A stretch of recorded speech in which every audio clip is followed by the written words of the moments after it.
Bom, obrigado, Dutra. Acho que fez uma introdução que eu reforço aqui. Só depois que eu cheguei na linha aérea também que eu percebi que quem precisa de uma capacidade especial para desenvolver a pilotagem aí realmente são os pilotos agrícolas, que é uma atividade que não é para todos, né? A atividade de piloto agrícola realmente é um filtro maior do que em outras aviações. Como as nossas palestras foram encurtadas, eu vou ir direto ao assunto, que o que nos traz aqui é a legislação aplicável à atividade profissional de piloto agrícola, que teve mudanças drásticas nos últimos anos e o que acredito que a maioria dos senhores não tem acompanhado. Então, da antiga Lei 7183 de 1984, essa lei foi revogada e entrou em vigor a Lei 13475, que foi publicada em setembro de 2017, que regula a profissão agora de piloto de aeronave, de comissário de voo e de mecânico de bordo. Então, esses profissionais passaram a ser regulados por essa lei, que basicamente é uma reforma da Lei de 84. O CBA, que ainda não foi reformado, está em vias de reformar, ele é de 86, então nós não vamos abordar o CBA aqui, porque não é uma novidade. A Convenção Coletiva de Trabalho vamos abordar rapidamente, porque amanhã vamos ter a assembleia com os pilotos agrícolas para a renovação da Convenção Coletiva, que se renova anualmente. O RBAC 137 também regula a atividade de aviação agrícola e o piloto aqui está inserido. Também não vamos abordar nesse material, porque primeiro não vai dar tempo, e esse documento também não é novo. E a CLT, que foi reformada o ano passado também, uma reforma da legislação trabalhista, e que também trouxe algum impacto para a relação de trabalho do piloto agrícola. Rapidamente, um histórico da lei do aeronáutico específico. Em 84 saiu a lei do aeronáutico, publicada, e que basicamente regulava a atividade dos tripulantes que trabalhavam na linha aérea regular. Esse foi o objetivo daquela lei. O piloto agrícola, assim como o piloto da aviação executiva, de táxi aéreo, estava, por força do artigo 1º, inserido naquela lei. Mas em toda a lei, se nós lêssemos os 90 artigos da lei, o piloto agrícola não aparecia ali. No entanto, que muitos produtores rurais e até empresas de aviação agrícola, principalmente produtores rurais, consideravam os seus pilotos um trabalhador rural e não um aeronauta, porque a lei não trazia isso de forma específica. Então a lei de 84 foi um avanço legislativo, mas deixou de abordar temas de profissionais que estão dentro do sistema de aviação e que não foram abordados como merecia. A Lei 13475 tentou resolver alguns desses problemas que nós vamos ver agora. Tá? E essa lei, na seção 1, que trata dos tripulantes e a classificação, estabelece que esta lei rege o exercício das profissões de piloto de aeronave, comissário de voo e mecânico de voo, denominados aeronautas. Então, se você é um piloto de uma aeronave que é certificado pela autoridade aeronáutica e trabalha embarcado numa aeronave civil brasileira, você está regido por essa lei. Então essa foi uma primeira novidade da lei, e o piloto e o mecânico de voo são, no exercício da sua função específica a bordo, de acordo com as prerrogativas da licença, ele tem a designação de tripulante de voo. Essa designação veio para estar em linha com toda a regulação, tanto da ANAC quanto regulação internacional, da ICAO e principalmente do FAA, porque a autoridade brasileira usa muita documentação emitida pela Autoridade de Aviação Civil americana, que lá esse material estipula que esses profissionais são tripulantes de voo, diferente do comissário, que é tripulante de cabine. Então aqui tem essa mudança. Mas o artigo mais importante dessa lei é o 5º, que define os tripulantes de voo e de cabine exercem as funções profissionais nos seguintes serviços, que isso não existia na lei anterior. Inciso 1, serviço de transporte aéreo público regular e não regular, exceto na modalidade de táxi aéreo. Quem são esses profissionais? Empregados de empresas de linha aérea. Inciso 2, serviço de transporte aéreo público não regular na modalidade de táxi aéreo. Quem são esses profissionais? Empregados de empresas de táxi aéreo. Inciso 3, serviço aéreo especializado prestado por organização de ensino na modalidade de instrução de voo. Quem são esses profissionais? Instrutores de voo, empregados de aeroclubes ou escolas. Inciso 4, demais serviços aéreos especializados, abrangendo as atividades definidas na Lei 7565, que é o Código Brasileiro de Aeronáutica, e pela Autoridade de Aviação Civil. Aqui está o piloto agrícola, que presta um serviço aéreo especializado para empresas de aviação agrícola. E o inciso 5, que é o serviço aéreo privado, entendido como aquele realizado sem fins lucrativos a serviço do operador da aeronave. Aqui está o piloto agrícola que trabalha para o fazendeiro, ou para a usina, ou para o privado que tem um avião agrícola para uso próprio. Então o piloto agrícola está aqui, e antes ele não estava definido de forma clara. Então, este artigo 5º define que os profissionais de aviação se dividem em 5 categorias. E antes nós não tínhamos essa definição. E toda a estrutura da lei, que infelizmente nós não vamos poder ler toda ela aqui, porque ela é extensa e nós não temos tempo, ela define cada artigo mais específico que este artigo se aplica ao profissional do inciso 1, este é o profissional do inciso 2, este é o profissional... E o piloto agrícola vai aparecer no decorrer da lei de acordo com as suas especificidades. É óbvio, senhores, que nós não vamos conseguir, num documento formal, em uma lei federal, estabelecer todas as regras que podem acontecer numa atividade tão diferenciada como a da aviação agrícola, que tem realidades diferentes também. Quem voa no sul, quem voa no centro-oeste, quem voa no norte, todos os tipos de aplicação, equipamentos diferentes, isso não é este instrumento que vai poder regular, são outros instrumentos. O artigo 5º, no seu parágrafo 2º, determina que, para os efeitos do disposto em convenção ou acordo coletivo de trabalho, inciso 2º, os tripulantes empregados do serviço aéreo definidos no inciso 5º, quem são eles? Quem trabalha para privados, fazendeiros ou usinas ou empresas que tenham um avião agrícola.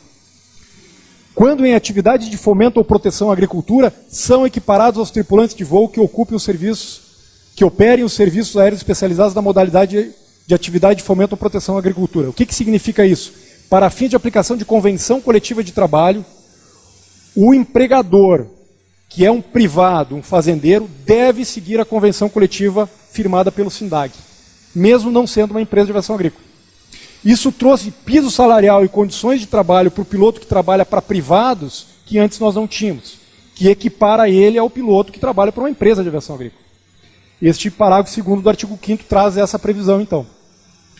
Uma das maiores mudanças, que não se aplica para a realidade do piloto agrícola, mas mudou o conceito da lei, na sua essência, para os tripulantes, principalmente da aviação regular e táxi aéreo, foi o artigo 19, a seção 3, que fala do gerenciamento de risco de fadiga.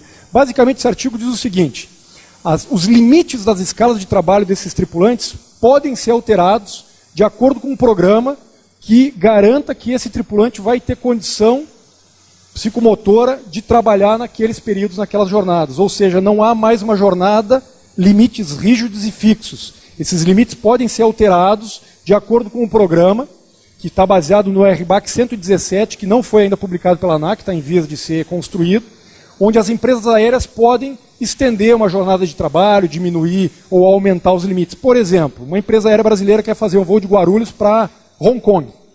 A limitação da lei anterior limitava 20 horas de jornada. Ninguém poderia trabalhar mais que 20 horas de jornada. E este voo exigiria uma jornada maior. A empresa brasileira estaria impossibilitada de fazer esse voo. Com este sistema de gerenciamento de fadiga e essa nova legislação, a empresa pode fazer esse voo, extrapolando o limite de jornada de 20 horas para uma tripulação de revezamento, desde que ela cumpra os requisitos do regulamento. Então essa foi a maior novidade, mas não se aplica a você só para trazer o conhecimento do que também mudou na lei. O artigo 19 aqui também eu nem vou.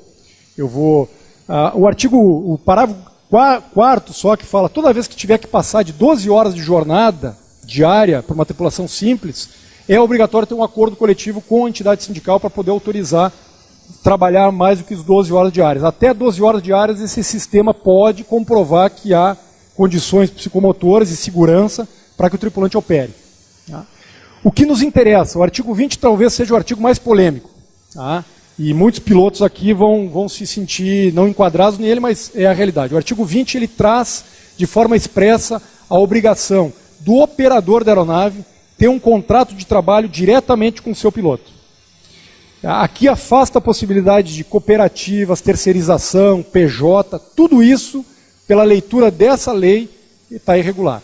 Por mais que muitos de vocês vão dizer, mas eu quero trabalhar com o PJ porque para mim é vantajoso, porque eu pago menos imposto.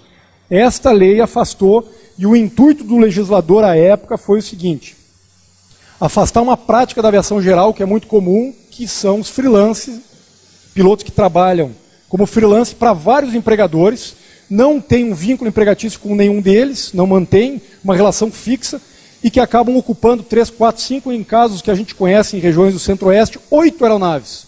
Ou seja, nós teríamos 8 empregos que deveriam ser formalizados, contratando 8 pilotos, e um piloto ocupa as 8 vagas. E faz um pouquinho do salário de cada um, ganhando comissão como freelance, e acabou precarizando de forma dramática a empregabilidade e a qualidade dos empregos da aviação geral. Então esse artigo veio com esse intuito de trazer a formalização diretamente com o operador da aeronave, eliminando também a figura do terceirizado. O que é um terceirizado? É alguém que monta uma empresa, que contrata o Gianni e vende a mão de obra dele para a empresa fim. E fica com parte desse dinheiro.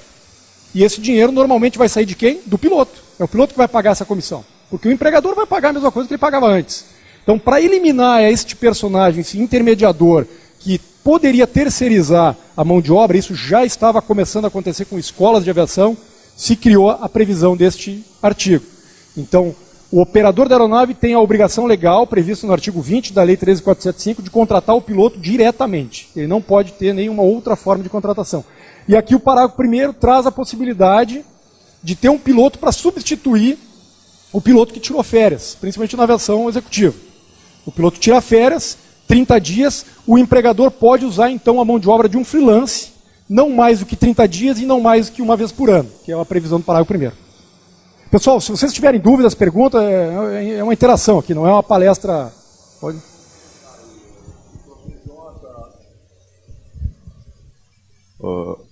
Você citou a PJ, várias formas de contratação diferenciadas, né, que estão proibidas. Existe uma forma, que eu já vi, não sei se continua em prática, que é a contratação direta por registro de trabalho, no salário base do piso da CCT, por empresas, e os pilotos ou formam uma cooperativa, uma empresa, né, não cooperativa, uma empresa, onde tem 2, 3 sócios, 2, 3 pilotos, ou então uma individual, onde ele vai complementar com a comissão dele. Ele vai apresentar uma nota com a comissão.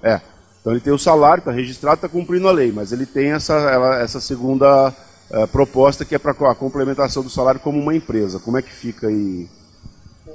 Aí fica até pior do que ser só PJ. Porque você é empregado, carteira assinada, recebe como empregado daquela empresa. E mesmo assim emite uma nota fiscal de uma outra empresa para complementar a tua renda. Aí você está escancarando uma fraude tributária, porque a intenção deste movimento é pagar menos imposto, e que pode haver consequências se o fisco encontrar essa fraude. Nós temos casos de pilotos que o sindicato tem atendido, que está com uma dívida com o fisco de mais de 300 mil reais, porque no momento em que a Receita Federal encontra essa fraude, comprova essa fraude, além de todo o retroativo que não foi recolhido, tem a incidência de multas, juros, e o leão é pesado, não perdoa.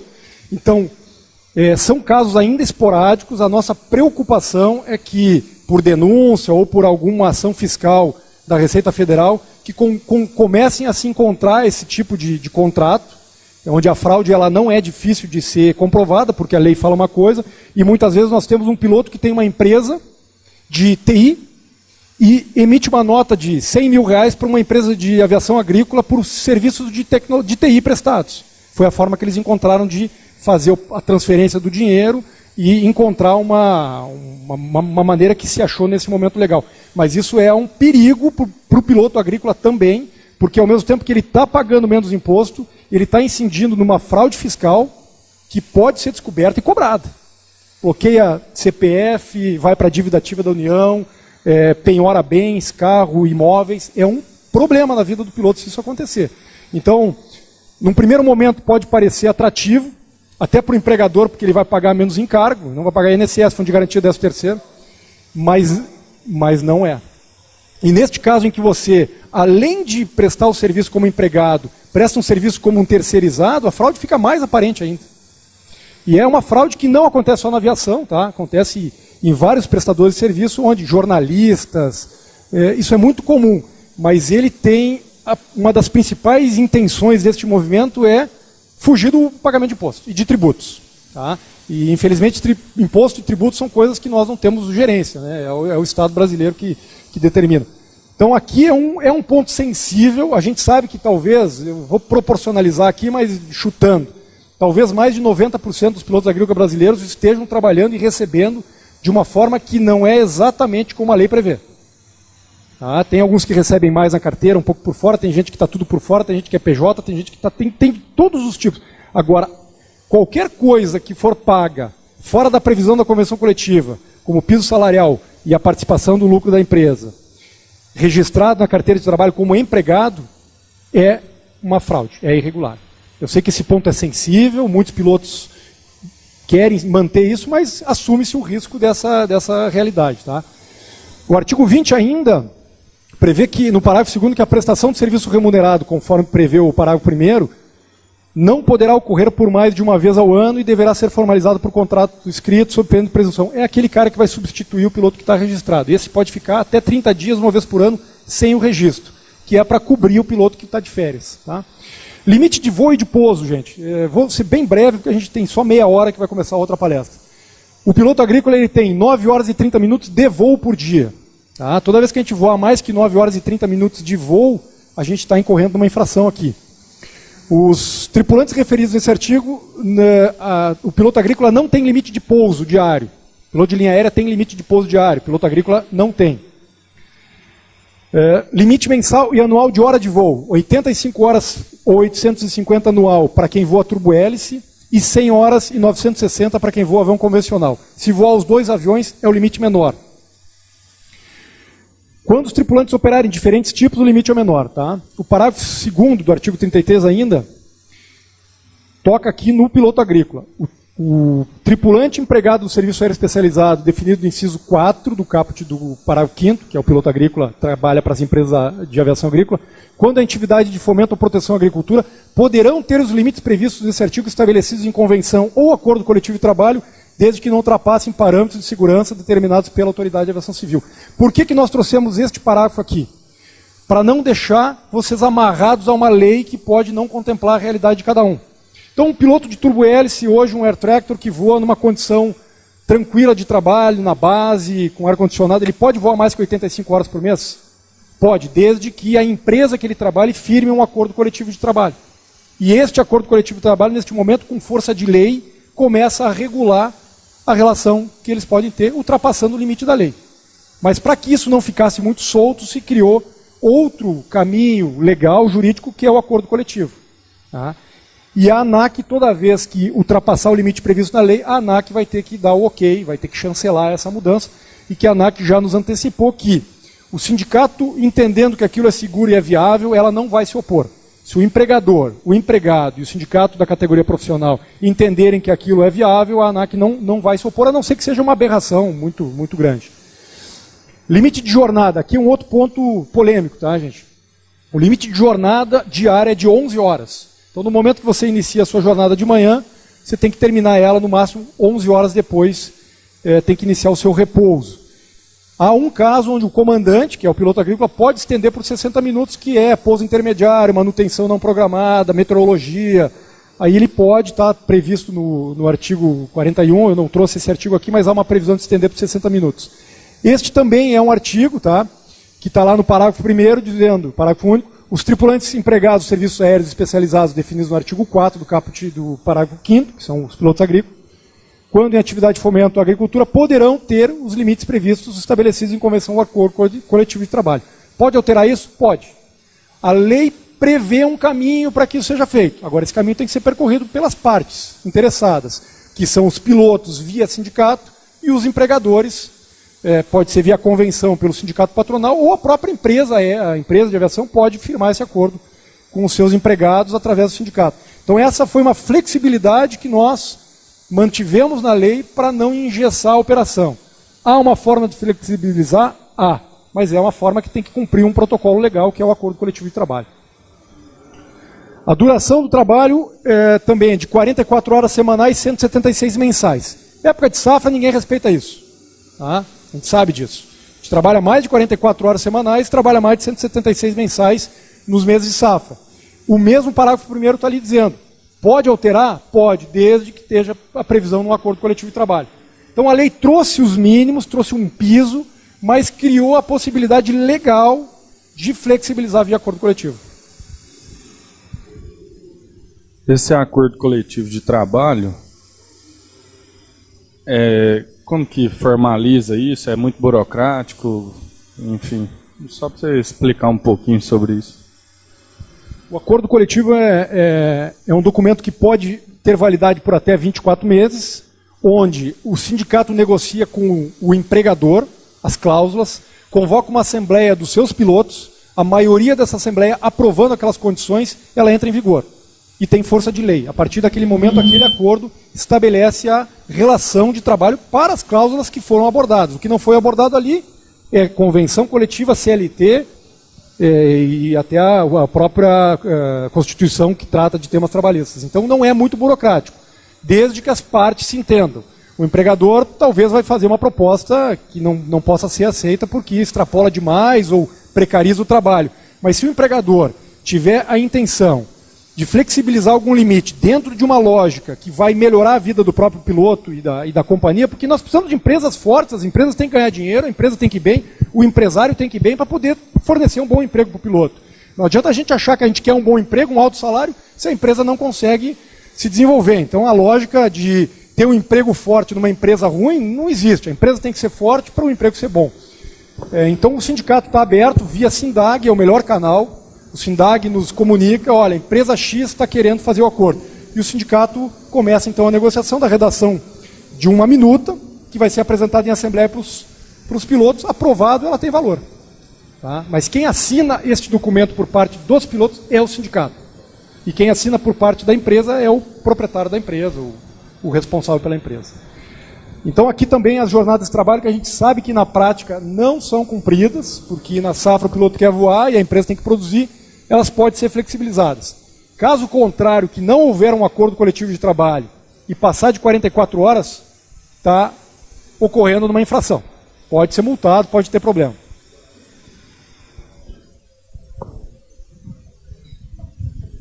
Só uma dúvida minha. No artigo anterior fala em 44 horas semanais e 176 mensais. Mas nós temos um artigo anterior a esse que fala dos voos em turbo-hélice, 85 semanais e 100 mensais para motor a pistão. Hora de voo e hora de jornada. Tá. Uma coisa é a tua jornada. Você pode ficar 11 horas por dia trabalhando. Dentro das 11 horas, tu pode produzir 9 horas e meia de voo. No mês, tu pode ficar 176 trabalhando. Dentro das 176, você pode produzir 100 horas para avião convencional e 85 para turbo-hélice. Uma coisa é jornada, uma coisa é voo. Existem limites para os dois, e os dois limites podem ser flexibilizados, mas eles estão aqui previstos com um limite. Tá? O artigo 41 fala, então, que os tripulantes do inciso 2, 3, 4 e 5 terão um período máximo de trabalho consecutivo de 21 dias, que é quem trabalha fora de base. E o parágrafo 6º fala que esses artigos não se aplicam aos tripulantes empregados no serviço aéreo definido do inciso 4, que são os pilotos agrícolas, em atividade de fomento ou proteção à agricultura, que poderão ter os referidos limites reduzidos ou ampliados em convenção ou acordo coletivo de trabalho. Então, 6 dias uma folga é o que a lei manda. 6 dias uma folga, 6 dias uma... Podemos mudar isso, essa lógica? Podemos. Pode flexibilizar isso? Pode, desde que tenha um acordo coletivo de trabalho flexibilizando. A gente sabe que na safra, em algum momento, você vai ter que trabalhar mais do que 6 dias para ter um dia de folga. A gente sabe que em alguns meses, o número de 8 folgas mensais, que é o mínimo, pode ter que ser flexibilizado. Tudo isso pode acontecer via acordo coletivo de trabalho. A lei nos autoriza que faça. É claro que tem limites que o sindicato aqui vai estabelecer. Nós não podemos também prever que o cara trabalhe sem folga, trabalhe o mês inteiro. Isso também não é viável.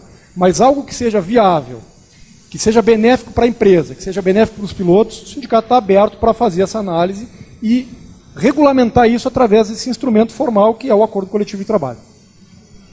Folga. Aqui eu vou ler muito rápido porque a gente está com o tempo apertado. Não, rapidinho, já falou isso várias vezes, mas é importante reforçar de que o pressuposto básico de um acordo coletivo, de uma flexibilização, é uma contrapartida. Tá, vamos flexionar, vamos abrir um pouco o que está previsto na lei. Tá bom, mas como isso vai funcionar? Qual é a contrapartida de descanso ou alguma cláusula social? Então, o pressuposto básico de um acordo é a contrapartida. Não é simplesmente, não, flexibiliza, mais jornada, mais voo. Tá, mas como que vai fazer o descanso? O que é posteriormente e previamente? Então, isso precisa ficar muito claro, de que o acordo coletivo pressupõe uma contrapartida.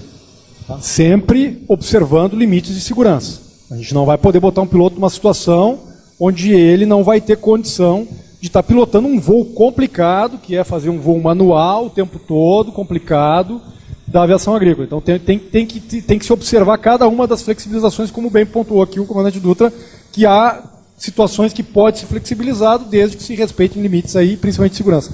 Eu vou correr um pouquinho para a gente cumprir o programa. Folga, prevê 8 folgas. O parágrafo único fala, o piloto agrícola pode flexibilizar isso, desde que esteja previsão em acordo coletivo. Remuneração. A remuneração tem que ser fixa, pode ser fixa e variável. Mas lá fala, no inciso 2º, que o piloto agrícola poderá ter a parcela variável de seu salário calculada com base na área produzida ou aplicada ou conforme outros critérios estabelecidos em convenção ou acordo coletivo. Então existem empresas de aviação agrícola que já nos procuraram com o interesse de pagar em hora de voo, e não em hectare, e não em aplicação. Vamos sentar junto com os pilotos e entender se há uma forma de flexibilizar isso. Pode. O acordo coletivo regulamenta isso, estabelece e traz aos empresários que estão aqui, que a gente mistura muito na aviação agrícola, piloto que é empresário que é piloto, traz uma segurança jurídica aos empresários de ter a forma com que ele trata os seus pilotos respaldado por um documento oficial legal que tem força de lei. Ou seja, fora desta relação, não há nada que se discutir. Hoje, toda vez que uma empresa permite que um piloto voe fora da previsão legal, ela pode ser questionada, porque está irregular. A lei está mal escrita, mas é lei, né? Já tem um jargão jurídico que fala, a lei é dura, mas é a lei, tem que cumprir. Então se prevê aqui uma possibilidade de flexibilizar, que é o acordo coletivo. Certificados de habilitação. A lei traz, que não trazia antes, expressamente que é responsabilidade do empregador manter certificado médico aeronáutico e certificado de habilitação técnica dos seus pilotos. Então, o piloto, claro que tem que se preocupar com os limites, as datas, mas quem tem que subsidiar, reembolsar e ajudar é o empregador. O empregador que tem o ônus aí, e me desculpe os empregadores, é o empregador que tem que manter o CMA e o SHT. Traz aqui expresso no 72. Tá? E também lá no parágrafo 3º fala que outros critérios podem ser estabelecidos para o piloto agrícola em acordo com a convenção coletiva de trabalho. Isso é a lei, que eu resumi ela rapidamente para a gente cumprir aqui o horário, dos pontos que envolvem o piloto agrícola. A lei é mais extensa e eu sugiro todos vocês que leiam, porque é uma lei recente, tem menos de um ano que ela foi publicada, eu sugiro que vocês leiam e procurem o sindicato em caso de não entender ou querer algum esclarecimento, o sindicato está à disposição de vocês. A Convenção Coletiva de Trabalho, a Consolidação das Leis do Trabalho, que é a CLT, também foi alterada profundamente, trazendo alterações bem drásticas na relação de trabalho, algumas boas, algumas ruins. Eu não vou discutir aqui se foi bom ou ruim a mudança. E uma delas impactou diretamente a vida do aeronauta, que é a previsão do trabalho intermitente. O artigo 443 da CLT prevê que o contrato individual de trabalho poderá ser acordado tácita ou expressamente, verbalmente ou por escrito, por prazo determinado ou indeterminado, ou para prestação de trabalho intermitente. Aqui o aeronauta entrou com uma proteção que nenhum outro trabalhador do Brasil tem.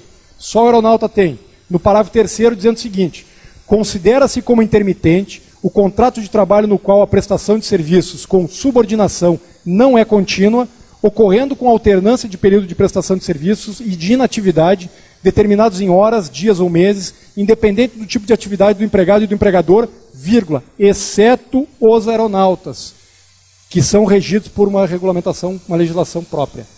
O aeronauta não pode cumprir contrato de trabalho intermitente. Esse foi um trabalho do sindicato, por quê? Acabou abrangendo o piloto agrícola também. Eu sou piloto de linha aérea. A empresa aérea também, como aviação agrícola, é sazonal. Ela voa muito final de ano, verão, para de voar um pouco. E vou dar um exemplo da Gol. A Gol voa 35 mil horas no mês de setembro e 50 mil horas no mês de dezembro. 50 mil horas de voo são voadas na Gol no mês de dezembro. Só que são 15 mil horas a menos do setembro. O que ia acontecer em setembro, agosto, setembro, e outubro e novembro? A empresa ia chegar para 30% dos seus pilotos e ia dizer: vão para casa, sem salário, sem nada, e eu te chamo em dezembro de novo. Porque o teu contrato é intermitente e a lei permite que isso aconteça. Era isso que os empresários iam fazer, e corretamente, se a lei permite, ele tem que fazer. Ele tem que otimizar o seu negócio, ele tem que fazer a sua empresa dar dinheiro. E este piloto ia trabalhar 6 meses por ano, ia ter salário e benefício durante 6 meses do ano. É isso que a lei prevê. Então nós tivemos que fazer uma força-tarefa, ameaçar o governo de fazer uma greve no país para poder isentar os aeronautas disso. E aqui o piloto agrícola entrou também. O piloto agrícola não pode ter um contrato intermitente. Tá? A CLT, apesar de outros artigos envolverem a atividade do piloto agrícola, este é o mais profundo e é esse que eu trouxe para cá. A Convenção Coletiva de Trabalho, gente, eu trouxe na tentativa de ler ela completa, tirar dúvidas, porque amanhã nós vamos ter uma assembleia de renovação da convenção. Mas como a proposta do SINDAG não é alterações muito profundas, vai trazer só a possibilidade do acordo coletivo previsto aqui, que a gente já explicou, e os reajustes salariais, eu acho que se faz desnecessário ler toda ela, a não ser que alguns dos senhores tenham alguma dúvida que a gente possa discutir e esclarecer. Então aqui está a convenção coletiva, que é aplicado para todos os pilotos agrícolas, funcionários de empresas agrícolas e de empregadores privados também. Esta convenção se aplica ao empregador privado, vai dizer, não, mas o meu empregador não é empresa de aviação agrícola. Lembrem do parágrafo 3º do artigo 5º da lei, que equipara o piloto agrícola que voa privado para fim de convenção coletiva com aquele que voa para uma empresa de aviação agrícola. Então, essa convenção é aplicada também a todos os pilotos agrícolas. Ou seja, ela estabelece pisos mínimos como salário, a porcentagem da participação da sua produtividade de 15,5%, acomodação individual, EPI, mais o que prevê aqui, fornecimento de... todo o básico que é o piso, isso aqui não significa que é a regra, senhores, significa que é a condição mínima. Daqui para melhor, vocês podem ter qualquer coisa que seja melhor. Nenhum piloto agrícola pode trabalhar, tanto para um operador privado quanto para uma empresa de serviço aéreo especializado, com condições piores do que essa. É isso que estabelece a convenção. Os acordos coletivos podem alterar o que está previsto aqui na convenção. E o acordo passa a ter precedência sobre a convenção. Tá? Aqui também traz o certificado médico que o operador, o empregador tem que ressarcir. E seria isso, gente. De forma rápida, para deixar aqui o Gênio também expor um pouquinho das mazelas dele, eu repassei a lei do aeronauta, os pontos que ela aborda a atividade do piloto agrícola, como que foi reformada da lei de 84 para a lei atual, a convenção coletiva que a Assembleia amanhã vai discutir, aprovar ou discutir a renovação da convenção, e uma nova modalidade de regulação, que é o acordo coletivo, que nós temos, acho que, 3 acordos coletivos no Brasil. É 2 usinas e uma fazenda, ou 2 fazendas e uma usina. Que são empregadores, fazendas grandes, estruturadas, que viram a legislação aeronáutica e falaram, isso aqui é muito complicado para eu cumprir, buscaram um sindicato, firmaram seu acordo coletivo para ter tranquilidade jurídica. Ele sabe que ele não deve nada aos seus pilotos a não ser aquilo que está no seu acordo. Então nós já temos experiência de acordos coletivos, mas nenhum com empresas de aviação ainda. E esperamos que essa previsão legal abra essa possibilidade de fazer com que os empresários também possam flexibilizar, melhorar as suas empresas e os pilotos também dentro de um raciocínio que nós já explicamos aqui. Quantos são pilotos agrícolas aqui na sala? Eu vou fugir um pouco da enquete, fazer uma pergunta para vocês de uma questão que surgiu dentro do sindicato há algum tempo já e que nós não conseguimos aplicar por razões operacionais, mas que eu, como fui piloto agrícola e tenho muitos amigos ainda que estão, né, o Carlos é meu irmão aqui que está na atividade, nós percebemos que há uma fragilidade da atividade do piloto agrícola quando ele se acidenta ou ele perde o CMA. Muitas vezes isso acontece meio de safra, ele acaba não tendo dinheiro, produtividade, porque ele não conseguiu voar. E que haveria uma possibilidade de os pilotos agrícolas criarem uma espécie de um fundo, se cotizar, coordenado pelo sindicato e por membros dos pilotos agrícolas, onde pilotos agrícolas, e somente pilotos agrícolas, mais nenhum outro profissional, ajudariam os pilotos agrícolas que passassem por algum tipo de necessidade, dentro de regras claras, evitando-se fraude, que fosse auditável, que fosse transparente o processo, onde os pilotos agrícolas ajudariam a cotizar esse fundo para colaborar numa situação mais sensível que um colega passe. Vocês acham que isso é uma necessidade da categoria e que os pilotos agrícolas apoiariam um projeto desse se o sindicato tentasse implementar? Quem acha que sim? Levante a mão. Quem acha que não? Que isso não é interesse da categoria, ou que o piloto não vai pagar, ou que vai esquecer, ou que não vai querer?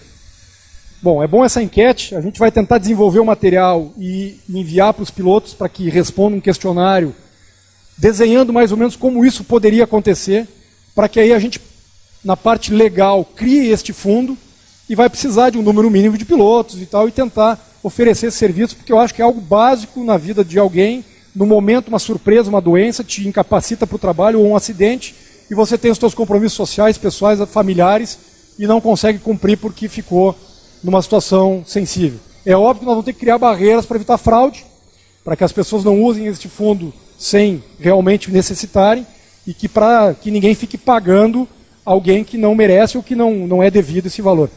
Então nós vamos tentar fazer esse trabalho. Isso é um trabalho um pouco demorado, que deve levar entre 6 meses e 1 ano, começando com uma pesquisa, mas a pesquisa que eu faço com vocês agora me dá um pouquinho de tranquilidade, que eu acho que é algo que realmente vai dar um pouco de segurança para uma atividade, que é uma atividade complicada, né? Então, de minha parte é isso, pessoal. Alguém tem alguma dúvida ou sobre o auxílio mútuo ou sobre o que nós tratamos de legislação que eu possa ajudar?